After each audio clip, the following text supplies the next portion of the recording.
The final arena was different from all the others. Instead of metal walls and artificial environments, this space felt ancient. The floor was made of stone that seemed to pulse with its own light, and symbols covered every surface in languages that were older than any civilization currently competing in the games. Jake Morrison stood with his team at one end of the arena, facing the Vextari Collective at the other end. The crystal beams were no longer the cheerful blue color they had been when the game started. Now they glowed with a deep red light that made the air around them shimmer with heat. "This is the arena of First Truth," announced Coordinator Vex, his voice echoing strangely in the ancient space. Here, the founders of the First Galactic Empire tested those who would lead. The challenge is simple in concept, but difficult in execution. Ambassador Krell stepped forward, his three eyes reflecting the pulsing light from the stone floor. Each team will face a test that reveals their species' true nature. The collective will judge which team demonstrates the qualities needed to guide the galaxy forward. Jake felt a chill run down his spine. This wasn't going to be about tactics or technology. This was going to be about something deeper. "The test begins now," Krell announced, and suddenly the arena filled with light. When Jake's vision cleared, he found himself standing in what looked like Earth's Mission Control Center during humanity's first Mars landing. But something was wrong. Warning lights were flashing, and people in white coats were running between computer stations with expressions of panic. "Captain," said a voice he recognized as his own but younger. Jake turned and saw himself as he had been 20 years ago, wearing the uniform of a lieutenant in an Earth space program. "The colony ship is in trouble," the younger Jake continued. "Engine failure during landing. They're going to crash, and we can't get a rescue mission to them for 6 months. Jake realized what was happening. This was a memory, but not quite. The arena was showing him a moment from Earth's history and asking him to relive it, but with the knowledge he had now dot around him, his team was experiencing their own visions. He could see Dr. Lisa Carter arguing with someone who looked like her younger self. Danny Parker was facing what appeared to be a battlefield from some past conflict. What are our options? Jake asked his younger self. We can send an unmanned supply drop, but the targeting system isn't accurate enough. There's a 60% chance it will miss the landing zone completely.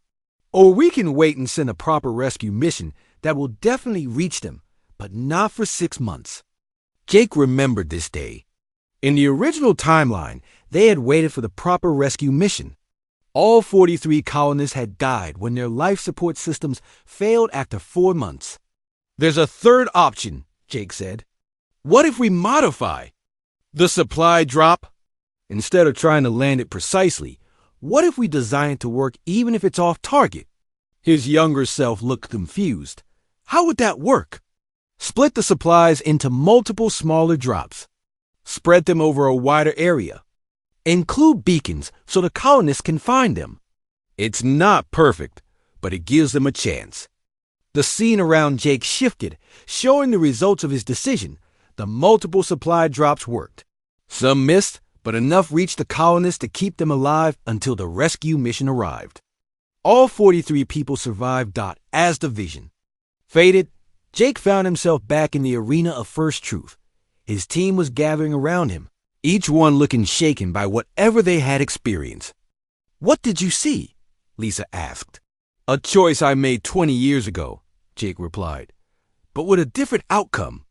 Across the arena, the Vextari Collective was glowing brighter than ever.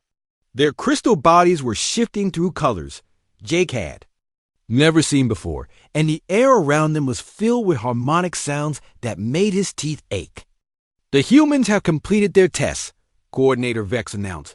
Now we will see the results. The ancient symbols on the walls began to glow, and images appeared in the air above the arena. Jake saw scenes from each of his team members' visions. Lisa arguing for funding for a research project that would later save millions of lives. Danny choosing to risk his own life to evacuate civilians from a disaster zone. Kate redesigning a spacecraft to be safer rather than faster. Each vision showed the same thing. Humans making choices that prioritize the welfare of others over personal gain or easy solutions. Then the arena showed the Vextari test. The crystal beings were reliving moments from their species' history, but these scenes were different. Jake saw the Vextari choosing to destroy a species that threatened their expansion. He saw them deciding to keep advanced medical technology to themselves rather than share it with allied civilizations. Where the human vision showed sacrifice and cooperation, the Vextari visions showed power and control. "The testing is complete," announced a new voice, one that seemed to come from the arena itself. The ancient protocols had been followed. The choice is clear. The symbols on the walls flared with brilliant light, and words appeared in the air, in every language spoken by the assembled civilizations. Leadership requires sacrifice. Wisdom requires humility. Strength requires restraint. The species known as humans demonstrates these qualities.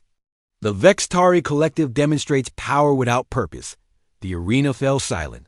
Jake could hardly believe what he was hearing. Humanity had won the supremacy games, but the celebration he had expected didn't come. Instead, he felt the weight of responsibility settling on his shoulders like a heavy cloak. "With victory comes obligation," the ancient voice continued. "The winning species gains access to the archive of the First Empire, but they also accept the burden of leadership. They must guide, protect, and serve all civilizations in the galaxy." Ambassador Krell approached the human team, his expression unreadable. "Congratulations," he said, though his voice carried no joy. "You have achieved something unprecedented. A species less than 300 years into space travel has claimed leadership of the galaxy."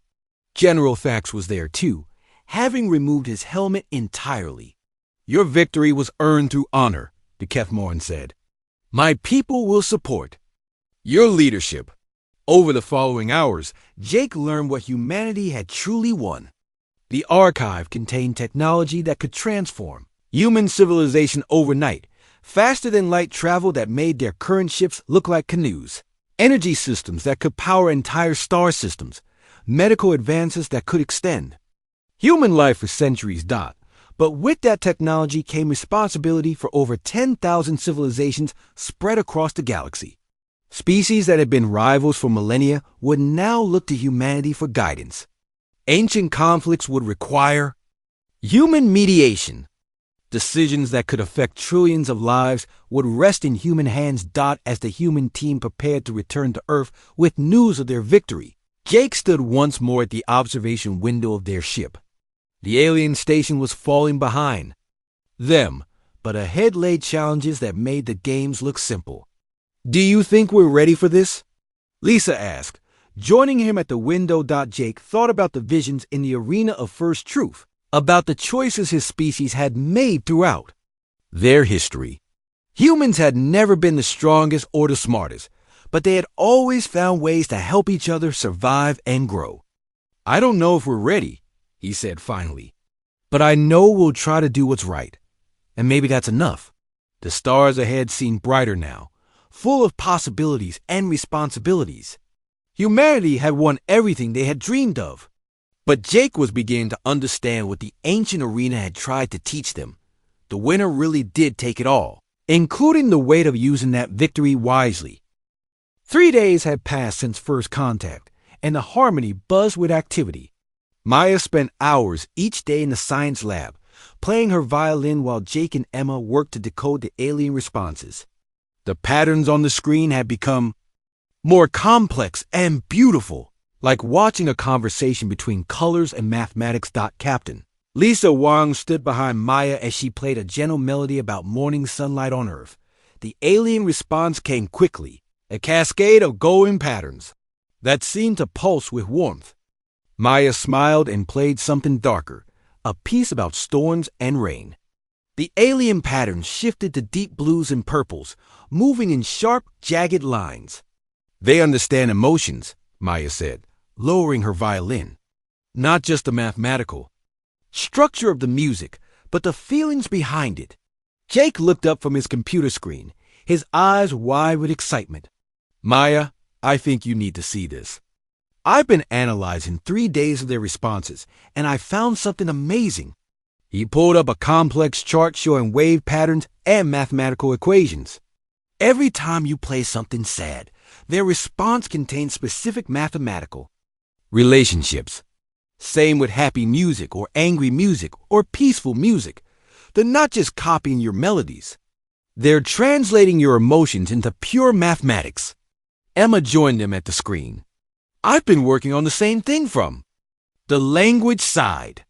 They're not just communicating with us. They're teaching us how they think. What do you mean? Lisa asked. Emma pointed to a series of patterns on her screen. These sequences always appear when they're trying to explain something new. I think they're like emotional footnotes. They're telling us not just what they mean, but how they feel about what they mean. Maya picked up her violin again. Let me try something. She played a simple scale, just basic notes going up and down. The alien response was equally simple. A straight line of white light that rose and fell with her notes. Then Maya played the same scale but with deep sadness, making each note sound lonely and lost. The alien response was completely different. The same mathematical progression, but wrapped in flowing patterns of blue and gray that seemed to weep. They're separating meaning from emotion, Jake said. The mathematics stay the same, but they add layers of feeling on top. Captain Wong felt a chill run down her spine. This isn't just first contact. We're communicating with a species that understands both logic and emotion as separate but connected things. Over the next few hours, Maya experimented with different types of music. She played jazz, classical, folk songs, even some rock music that Ryan had taught her on guitar. Each style produced different responses from the aliens.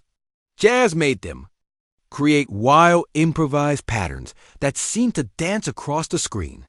Classical music brought out geometric shapes that built upon each other like musical architecture. Folk songs created warm, simple patterns that felt like home. But it was the rock music that surprised everyone. When Maya played a heavy, driving rhythm, the alien response was unlike anything they had seen before. The patterns turned bright red and moved with incredible energy, like fire racing across the screen. They like it, Maya laughed. They really like it. Emma was recording everything. I'm starting to see their personality through these responses. They're curious, intelligent, but also playful. Look at how they responded to that jazz piece. They weren't just analyzing it. They were having fun with it. The breakthrough came when Maya decided to play something she had never tried before. Instead of playing a complete piece, she played just a question. A simple melody that rose at the end, like asking, "What do you think?" The alien response was immediate and clear. A pattern that Jake quickly identified as a mathematical question mark, followed by a complex series of shapes that seemed to be asking something back. They're asking us about ourselves, Emma said, her voice filled with wonder. Not just responding to our music. They want to know who we are. Maya thought for a moment, then began to play a piece she called Human Story. She started with simple, childlike melodies representing birth and childhood. Then more complex harmonies for growing up, learning, making mistakes. She played about love and loss, about dreams and disappointments. She played about the joy of discovery and the fear of being alone in the universe. The alien response was longer than any they had received before. The patterns told a story of their own, showing Jake and Emma images of growth and change, of learning and teaching, of reaching out across the stars to find others like themselves. They're not just one being, Jake realized. The mathematical signatures show multiple sources. They're a group, maybe a whole civilization, responding to us together. Emma was working frantically at her translation console. I'm starting to understand their basic concepts. They call themselves something that translates to harmony makers or music builders. They've been traveling between stars for thousands of years. Are they exploring like us? Lisa asked. Not exactly. They're looking for something specific, something they call. Emma paused, checking her translation. Something like deep feeling or soul music. They're searching for species that can create what they call experience. Maya lowered her violin. Experience? From what I can understand, most species they encounter are either purely logical or purely emotional. But humans, we combine both. We create art that has both mathematical structure and emotional depth. That's rare in the galaxy. Jake was studying the alien patterns with new understanding. They've been watching us. Not just since Maya started playing, but for longer. They've been waiting for us to develop enough to make contact. Waiting for. What? Lisa asked. For us to create something that showed we could handle both thinking and feeling at the same time. Maya's music was the signal they were waiting for. The communication panel on the wall suddenly activated. Ryan's voice came through from the engine room. Captain, we're getting some unusual readings. There's a large object approaching our position. Lisa felt her heart skip a beat. How large? About the size of a small moon. It's moving slowly, but it's definitely artificial. And Captain ... it's singing. Maya, Jake, and Emma exchanged glances, then looked at the screen where the alien patterns were pulsing with what looked like excitement. They're coming to meet us, Maya said softly. Lisa activated the ship's communication system. All hands, this is the captain. We are about to make physical contact with an alien species. Everyone report to your stations and prepare for history. She looked at Maya. I hope you're ready for this. You're about to become humanity's first interstellar musician. Maya lifted her violin and smiled. I've been practicing my whole life for this moment. I just didn't know. Outside the ship, the stars began to sing. The alien ship appeared like a giant crystal floating in space. It was beautiful and strange, made of what looked like living light that pulsed with soft colors. The harmony seemed tiny next to it, like a small boat beside a floating city dock captain. Lisa Wang stood on the bridge, watching the magnificent vessel through the main screen. Her crew was nervous but excited. Maya held her violin close, ready to play if needed. Jake monitored his sensors while Emma prepared her translation equipment. They're sending us something, Jake announced. The patterns on his screen were different now, more organized and formal. It looks like ... instructions. They want us to come aboard their ship. Emma worked quickly to translate. They're saying something about safety. They can create an environment that humans can survive in. They want to meet us face to face. Lisa made her decision quickly. Maya, Jake, Emma, and Ryan will come with me. We'll take the shuttle. Ben, you have the bridge. Ben Taylor, the ship's biologist, nodded. Good luck, Captain. Try not to start any interstellar wars. The shuttle trip to the alien ship was short but amazing. As they got closer, they could see that the crystal walls were not solid. They moved and flowed like liquid, but kept their shape. Patterns of light raced through the walls like music made visible. An opening appeared in the side of the ship, perfectly sized for their shuttle. Ryan flew them inside, and the opening closed behind them. The shuttle landed in a large space field, with soft, glowing air that looked safe to breathe. Their ship is singing, Maya whispered. She could hear music all around them, not through her ears, but somehow through her whole body. The walls hummed with gentle harmonies. Jake checked his instruments. The air is good. Temperature and pressure are perfect for humans. They really did prepare for us. They left the shuttle and walked into a corridor that seemed to be made of solid music. The walls showed flowing patterns of light and color that responded to their footsteps. When Maya hummed softly, the patterns brightened and danced. The corridor led to a large circular room where 3 beings waited for them. The aliens looked like tall, graceful humans made of starlight. They had no solid form, but Maya could see intelligence and kindness in their glowing faces. One of the beings stepped forward and began to create sounds that were like music and speech at the same time. Emma's translator worked hard to convert the harmonics into words. Welcome, music makers. We are the Harmony Collective. I am the one you may call conductor. These are Singer and Builder. Maya found herself stepping forward. We're honored to meet you. I'm Maya. This is our captain. Lisa, you are the one who speaks in deep feelings, Conductor said. Your music carries what we call experience. This is rare among the young species. Jake couldn't contain his curiosity. How many species have you met? Singer answered, her voice like wind chimes. Many thousands across many star systems. Most are very smart or very emotional, but not both together. Some destroy themselves with pure feeling. Others become cold and empty with pure thinking. But humans, Builder added, you create beauty that needs both mind and heart. This is why we came to find you. Captain Lisa felt the importance of this moment. You've been looking for us? We have been looking for any species like you, Conductor explained.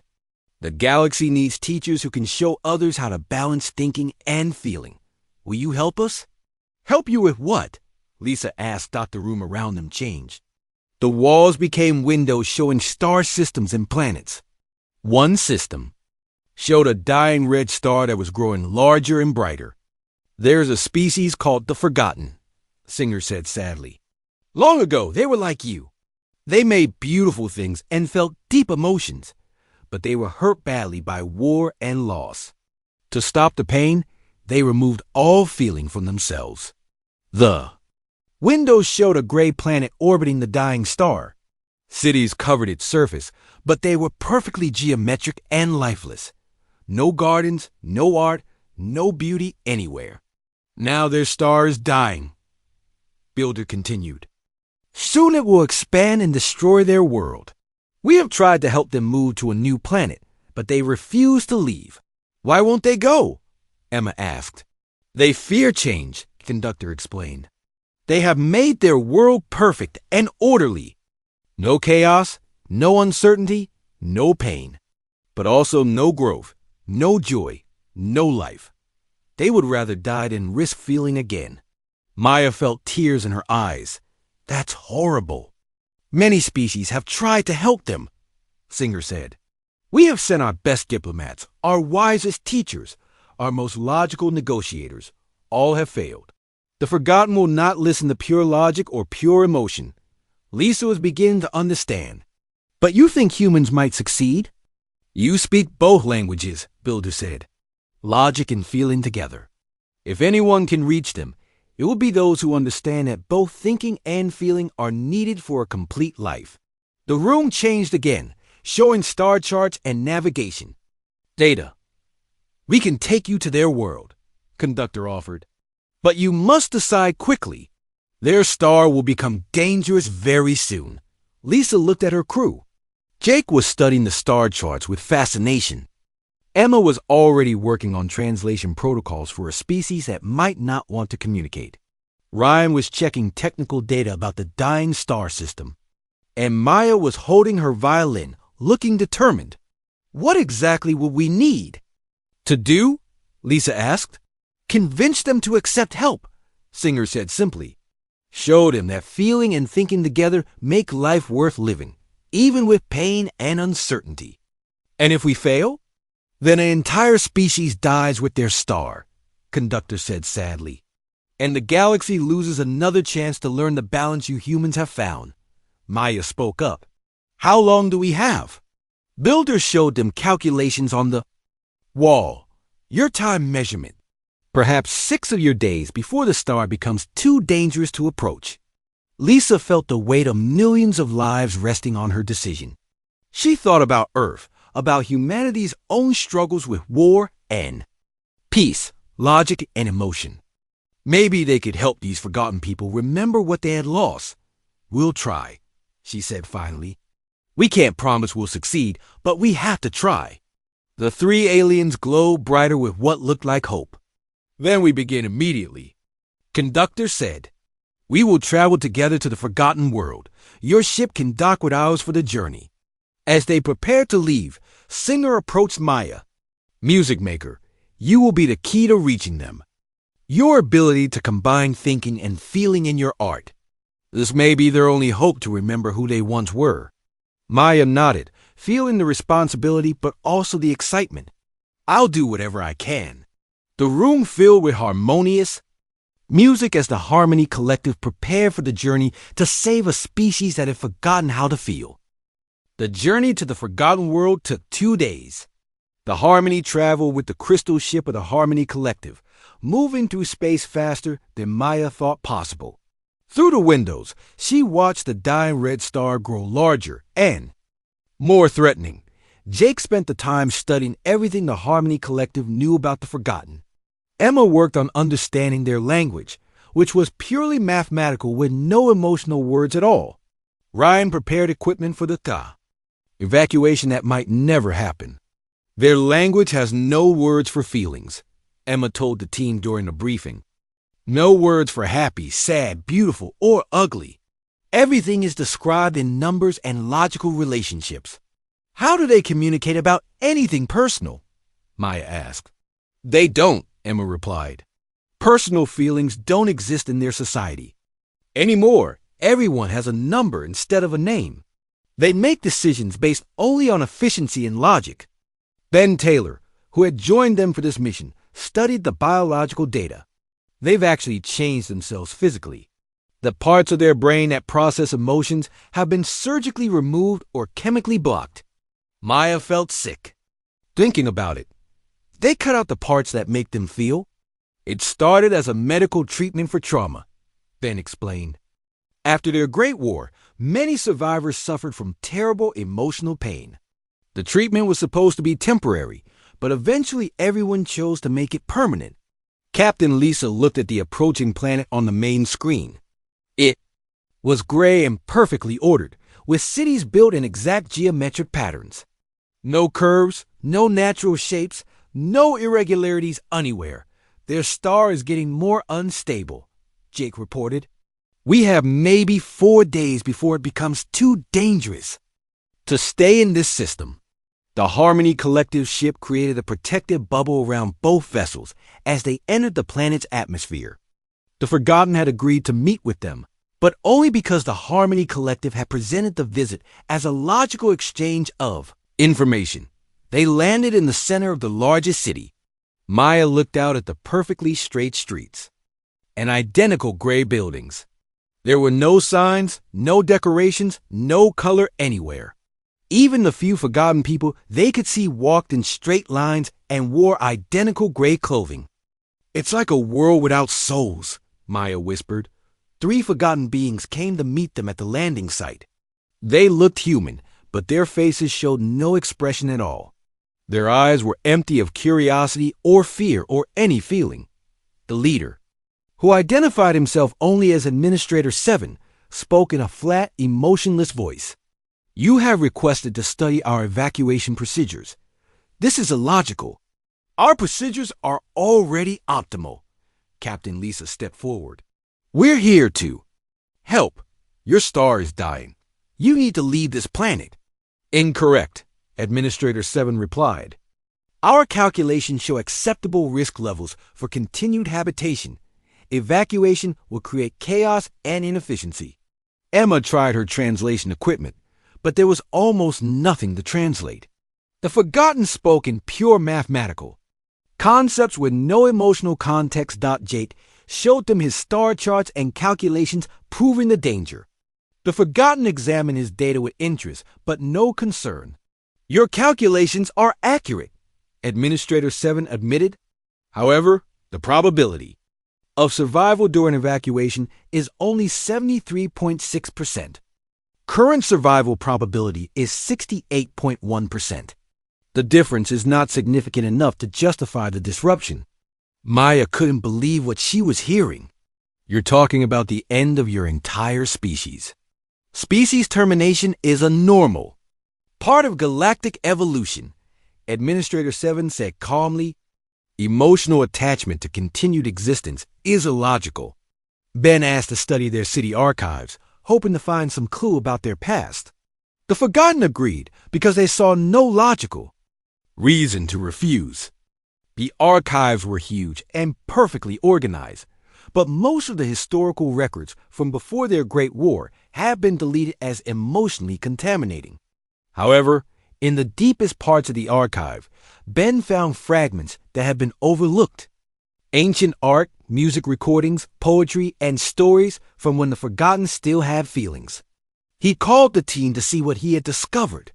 "Look at this," Ben said, showing them a holographic display. It showed the forgotten city as it had been long ago. The buildings were curved and beautiful, decorated with art and gardens. The people wore colorful clothes, and their faces showed joy, sadness, love, and all the emotions that made life meaningful. Maya stared at the images. They were like us once. "More than that," Emma said, studying the ancient language samples. They were artists, musicians, poets, painters. Their whole culture was built around creative expression. Jake found scientific records from the time period.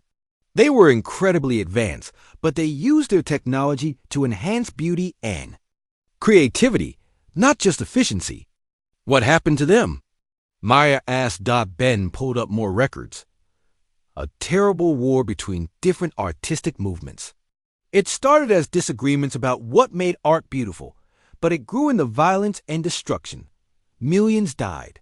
The survivors were so traumatized by the connection between deep feeling and terrible violence that they chose to remove all emotion rather than risk such pain again. Maya felt tears running down her face. They threw away everything beautiful about themselves because they were afraid of being hurt again. As they studied the archives, one young forgotten approached them. Unlike the others, this one showed slight signs of curiosity. He identified himself as Researcher 9 and had been assigned to observe their activities. "You display emotional responses to historical data," Researcher 9 noted. "This is inefficient. The past cannot be changed." Maya looked at him carefully. "Doesn't any of this make you feel something? These were your people's achievements. Feeling is not possible," Researcher 9 said, but Maya noticed a slight hesitation in his voice. She made a decision.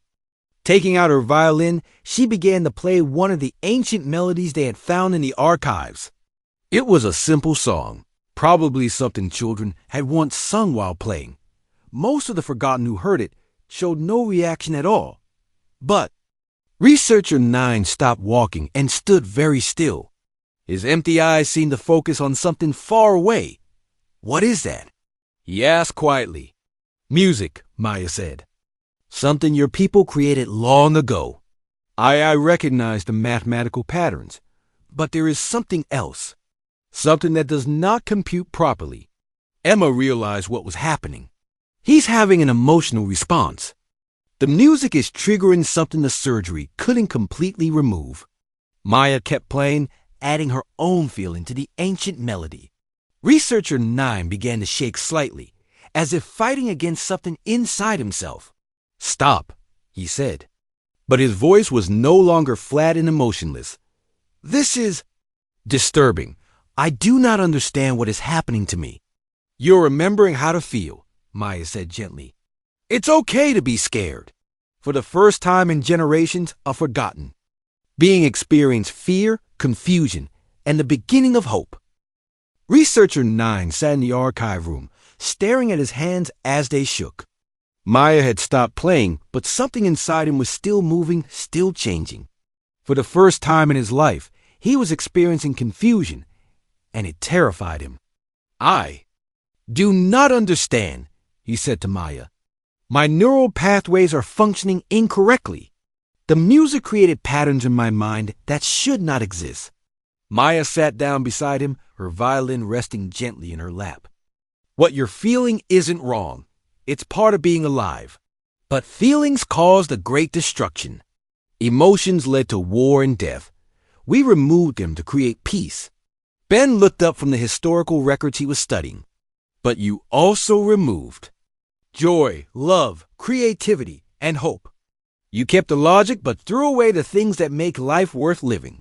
Outside, they could hear Administrator 7 and other forgotten officials discussing the evacuation proposal in their flat, emotionless voices. They were treating the death of their entire species like a simple mathematical problem. "The star's radiation levels are increasing faster than predicted," Jake announced urgently. We have maybe 2 days, not 4. Captain Lisa felt the pressure of time running out. Researcher 9, can you help us reach the others? Can you explain to them what you're feeling? Researcher 9 looked afraid. I cannot. They will consider me defective and send me for correction procedures. The feelings would be removed permanently. Maya had an idea. What if we could show them that feelings and logic can work together? That you don't have to choose one or the other. She began to play again, but this time she played the ancient forgotten melody exactly as it was written, pure and mathematical. Then slowly she added her own emotional interpretation, weaving feeling into the logical structure without changing the basic mathematical relationships. Researcher 9 listened with growing amazement. The mathematical foundation remains intact, but there are additional layers of meaning. How is this possible? Because logic and emotion aren't opposites, Emma explained. They're partners. One gives structure. The other gives meaning. Jake was monitoring the star through his instruments. The radiation is spiking. We need to start evacuations now, or we won't be able to save anyone. Ryan had been preparing evacuation ships with the Harmony Collective, but so far only a few forgotten had agreed to leave, and only because their assignments required them to test evacuation procedures. We're running out of time, Captain Lisa said. We need to reach more of them, and fast. Maya made a decision that surprised everyone. Researcher 9, I want to teach you to play music. Real music with both logic and feeling. That is impossible. I do not have the emotional capacity for artistic creation. You do, Maya said firmly. I can hear it in your voice. The feelings are still there, just buried deep. Help me bring them back. She handed him a simple electronic keyboard that Ryan had brought from the Harmony. Start with the mathematical patterns. Just play the numbers. Researcher 9 pressed the keys carefully, creating the basic melody they had found in the archives. It was technically correct, but completely lifeless. Now, Maya said, remember what you felt when I played this. Remember the confusion, the fear, but also the sense that something was missing from your life. Play that feeling. Researcher 9 tried. Again, this time, the melody was slightly different. Still mathematically sound, but with small variations that suggested emotion. His hands were shaking again, but he kept playing. I can feel it, he whispered. There is something inside me that wants the ... to express itself. Other forgotten had begun to gather outside the archive room, drawn by the unusual sounds. Most stood at a distance, but a few came closer, their faces showing the first hints of curiosity they had displayed in generations. Maya began to play along with Researcher 9, creating a harmony that supported his melody while adding emotional depth. Together, they played the ancient song as it might have been performed centuries ago, when the forgotten still remembered how to feel. One of the listening forgotten, an elderly female identified as Engineer 12, suddenly spoke. I have heard this before. In the time before correction, my primary programming unit ... my mother used to create similar sound patterns. Maya stopped playing and looked at her. You remember your mother? Memory files from before emotional correction are usually deleted, but some fragments remain in long-term storage. Engineer 12's voice was still flat, but there was something different about it. She would make sounds like this when I was small. I did not understand their purpose. Their purpose was love, Maya said gently. She sang to you because she loved you. Engineer 12 stood very still for a long moment. Then something impossible happened. A single tear ran down her face. I am malfunctioning, she said, but she made no move to leave or call for correction. Researcher 9 saw the tear and stopped playing. Engineer 12, you are experiencing emotional response. This should not be possible. No, Maya said. This should be normal. This is what it means to be alive. More forgotten had gathered now, and Maya could see that her music was affecting them in small ways. Some were standing less rigidly, others were showing micro-expressions on their faces. The long-suppressed emotional centers in their brains were beginning to awaken, but time was running out. Jake's reading showed that the star was becoming increasingly unstable. "Captain, we need to leave in the next 18 hours, or we won't make it out safely." Maya looked at the small group of Forgotten who were beginning to remember how to feel. It wasn't enough. There were millions of people on this planet, and only a few dozen were showing any response to the music. "We need to reach everyone at once," she said. "Is there a way to broadcast music across the entire planet?" Emma checked with the Harmony Collective. "They say they can amplify any signal through the planet's communication network. But we would need something powerful enough to break through generations of emotional suppression." Researcher 9 had an idea. The old archives contain the most powerful emotional music from our history. Songs that were created during our greatest joys and deepest sorrows. If we could combine those with your technique, Maya understood immediately.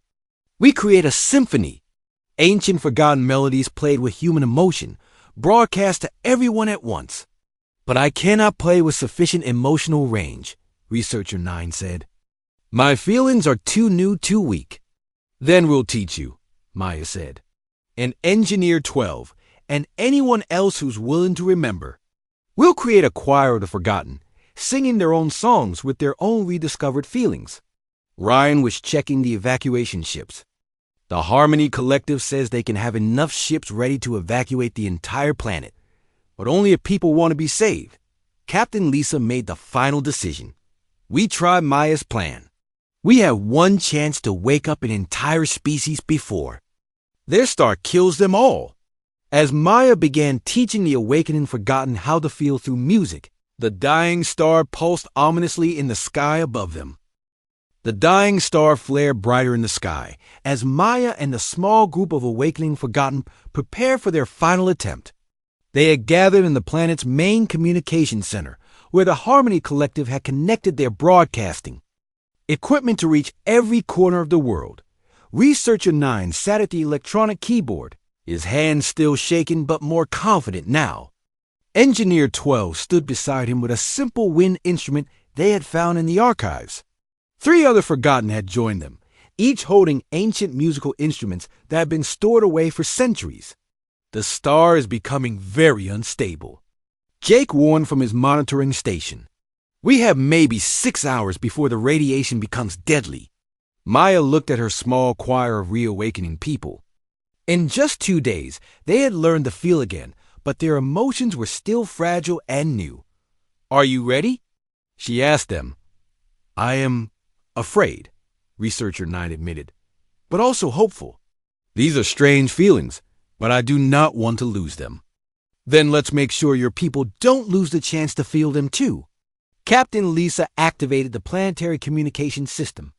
Every screen, every speaker, every communication device on the planet will carry their message. "This is Captain Lisa Wang of the human vessel Harmony. Citizens of this world, your star is dying. You have hours to evacuate, or you will all perish.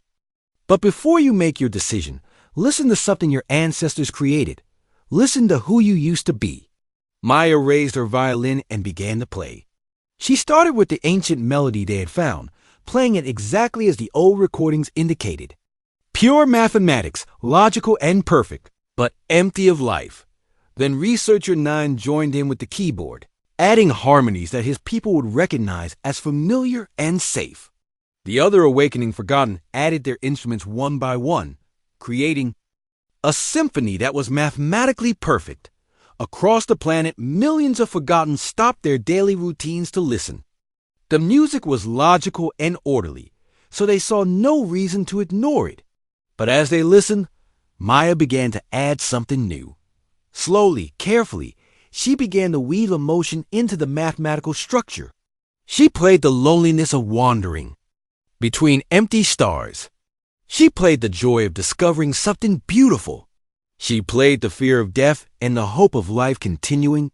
The music changed from simple mathematics to something alive and breathing. Researcher 9 felt the emotions through Maya's playing and let them flow into his own performance. Engineer 12 remembered her mother's lullabies and played them into the melody. The others added their own awakening feelings to the growing symphony. In the communication center, Emma watched her translation equipment as reports came in from across the planet. "It's working," she said excitedly. "People are responding. They're asking questions, expressing confusion. Some are even reporting emotional experiences. But not everyone was responding the same way. Jake's scanners showed that while many forgotten were showing signs of emotional awakening, others were trying to shut down the broadcast or block the signals from reaching their areas. "There's resistance," Jake reported. "Some of the administrators are trying to stop the transmission. They're calling it emotional contamination and ordering correction procedures for anyone showing response." Maya played harder, pouring all her own feelings into the music. She played about the beauty of Earth's mountains and oceans. She played about the love between friends and the excitement of discovery. She played about the pain of loss and the courage to continue living despite that pain. Across the planet, something remarkable was happening. In the perfectly ordered cities, forgotten people were beginning to cry for the first time in generations. Some were laughing. Others were just standing still, overwhelmed by feelings they didn't understand but somehow remembered. Children who had been born without emotions were looking up at the sky and feeling wonder. Elderly forgotten were remembering faces and voices from before the Great Correction. Artists and musicians who had been forced to become engineers and administrators were remembering dreams they had given up centuries ago, but time was running out. The star's radiation was increasing rapidly, and the Harmony Collective ships could only protect the planet for a few more hours. "Captain," called Ryan from the evacuation center, "we're getting volunteers for evacuation, but not enough."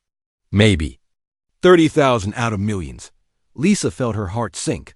30,000 lives saved was better than none, but it meant that most of the forgotten would choose to die rather than face the uncertainty of change. Maya made a desperate decision. She stopped playing the ancient melodies and began to play something entirely new. She played the story of humanity's journey to the stars, their loneliness in the universe, and their joy at finding others like themselves. She played about the courage to leave home and the hope of building something better.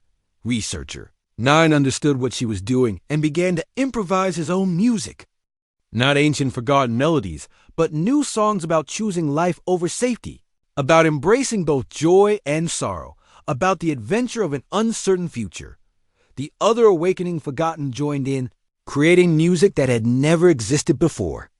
It was part human, part forgotten, part logic, part emotion, and completely alive. The effect was immediate and powerful. Emma's screens lit up with responses from across the planet. Millions of forgotten were requesting information about evacuation. They were asking questions about the new worlds the Harmony Collective had prepared. They were choosing uncertainty over certain death. "It's working," Emma shouted. "The evacuation requests are flooding in." But even as hope filled the communication center, tragedy struck. Jake's readings showed massive solar flares erupting from the dying star. "We're out of time," he said grimly. "The radiation levels are spiking beyond what our shields can handle." Captain Lisa made the hardest decision of her life. Begin emergency evacuation now. Save everyone we can, but we can't wait for those who are still deciding. The next few hours were chaos and heartbreak. The Harmony Collective ships, joined by human evacuation vessels, worked frantically to rescue as many forgotten as possible. Those who had awakened emotionally were eager to leave, but many others were paralyzed by their first experience of fear and couldn't make decisions. In the end, they saved nearly 2 million forgotten people, but millions more chose to remain on their dying world rather than face the unknown. As the rescue ships fled the doomed star system, Maya stood at the observation window watching the planet disappear behind him. Researcher 9 stood beside her, tears streaming down his face as he experienced grief for the first time. "So many stayed behind," he said. "But so many chose to live," Maya replied. "And they'll teach their children to feel. The forgotten won't." be forgotten anymore. 1 year later, Maya stood in a concert hall on New Harmony, the planet where the Rescue Forgotten had built their new home. On stage with her were researcher 9, now calling himself David, and dozens of other former Forgotten who had learned to combine their logical precision with human, emotional depth. They were playing a new kind of music that had never existed before. Music that was mathematically perfect, but emotionally alive. Music that told the story of a species that had learned to feel again and chosen life over safety. In the audience sat Captain Lisa Wang, now serving as Earth's first ambassador to the Galactic Harmony Collective. Beside her were Jake, Emma, Ryan, and Ben, all working to establish schools where different species could learn from each other. The concert ended with a piece that Maya and David had written together. It was called Experience, and it told the story of what it meant to be fully alive, to embrace both thinking and feeling, to choose hope over fear. As the last notes faded, the mixed audience of humans, Harmony Collective beings, and New Forgotten rose to their feet.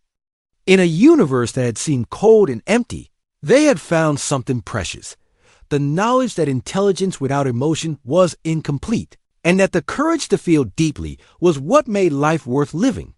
The experience continued, spreading from world to world, teaching the galaxy that true wisdom came not from choosing between heart and mind, but from learning to use both together.